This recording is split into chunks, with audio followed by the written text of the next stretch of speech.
I'm Brianna. Welcome to My Life on Paper, and welcome to Scraptember, where I've been playing along this month. Today's prompt is diagonal, and I am using a sketch from Series 15 with Christy's Beautiful Life in her 30 Days of Sketches. It is by Kathy Loves to Scrap.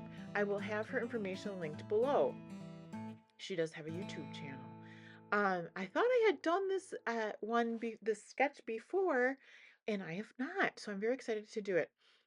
I have pictures of my husband. It was the day before his birthday in 2023, and there is a companion page to it.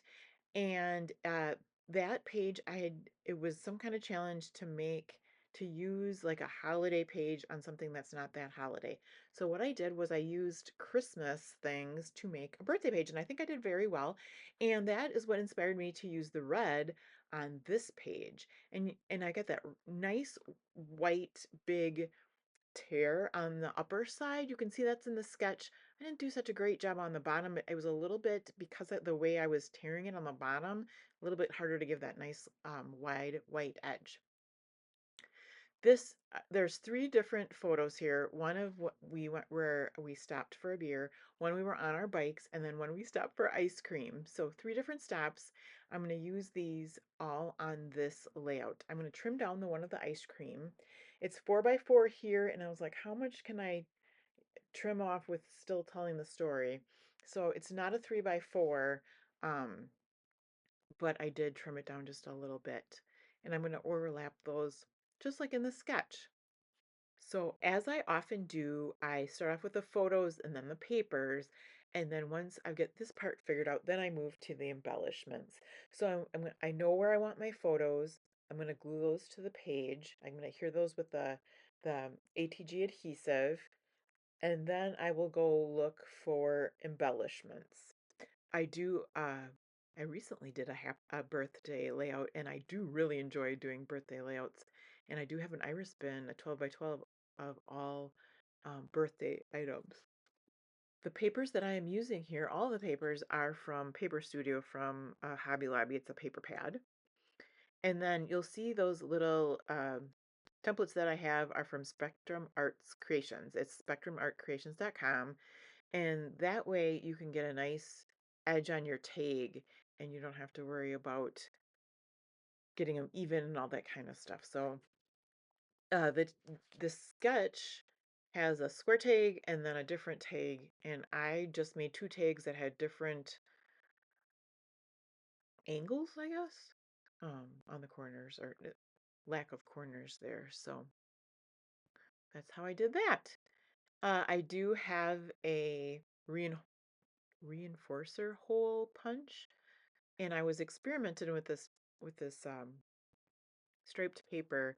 And the first one is that nice kind of, I don't know, seafoam color. And then I try to get a different one, and it's like a two-tone, which, well, actually, I only got a half of one. I was having problems, but I got the two-tone with that seafoam and then a kind of a teal color. And I didn't like the way it looked on that page because the that seafoam just blended in with the tag. So I keep trying. I made a couple, which were like half reinforcers, but I do end up coming, I believe it's pink and blue, oh, pink and red, and so I'm going to use that, and I will glue them down to the tag, and then I will later put a hole in them and then put some ribbon in them. And I'm using my Barely Art glue to put the reinforcers onto the tags. Here I have a photo corner punch that I'm going to use that same striped paper and make a couple photo corners on. You can see up in the right hand corner of the sketch there is kind of looks like a photo corner, and then there is a more of a square or a triangle in the left upper corner. It looks like the same paper, and right now I'm just figuring, well, I'm seeing how many photo corners I can make out of that little piece of striped paper. So I lay those down on the pictures, but I don't glue them down yet. Now I'm going to go to my embellishments. They're kind of like cardstock pieces, and I got them from the Paper Studio from Hobby Lobby. And they move around a bit. I wasn't exactly sure I liked them the way they were that I first placed them down. And in the sketch, there is a cluster in the left lower corner of that photo on the bottom, but I didn't have any space for that, so mine goes in the right lower corner of the photo. And I'm just trying to stick with the colors of the that are already on the papers. So anything like orange, I did not use. Although, yeah, there's no orange on that red paper. So here I'm using my Crocodile to put holes through the reinforcer, um, part of the tag. And then I have this happy birthday ribbon that I've had absolutely forever. And I just wasn't sure what to do. So um, I made sure it was said happy birthday completely. And there's a little space after the happy birthday. I cut it off there. So that's why it's got that teeny little tail in the back. And then you can read happy birthday along the front.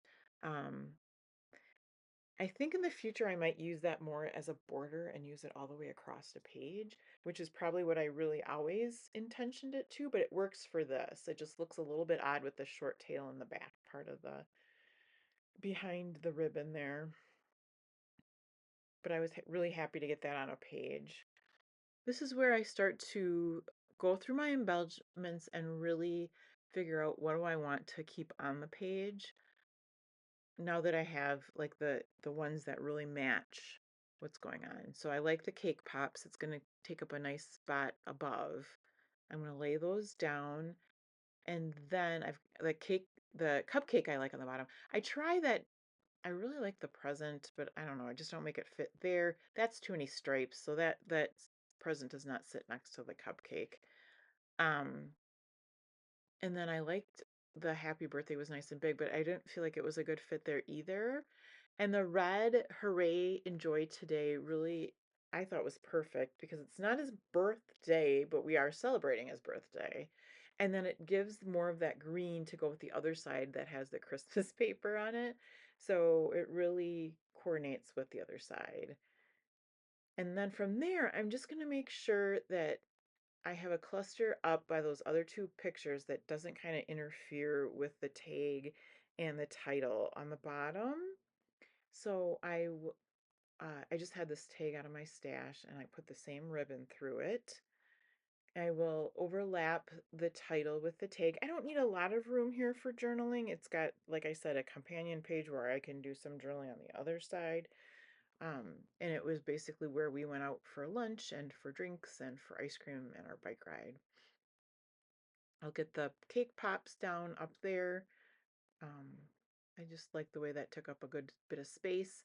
And then I have that circular item that says celebrate. It says celebrate all the way around the side, but with overlapping it, I strategically did it so I just get one celebrate and I'm not covering up like part of a word or anything. So I will have linked below the playlist for Scraptember. Um, there's hundreds of videos there, lots of good inspiration. I believe I also have the Facebook group for Scraptember listed below as well, so that you can join in with the fun if you like.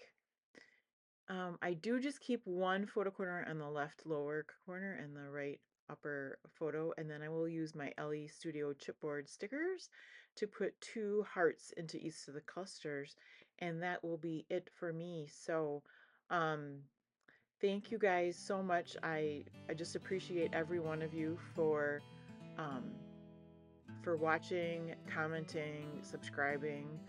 I'm having so much fun with my YouTube channel and enjoy sharing things with you.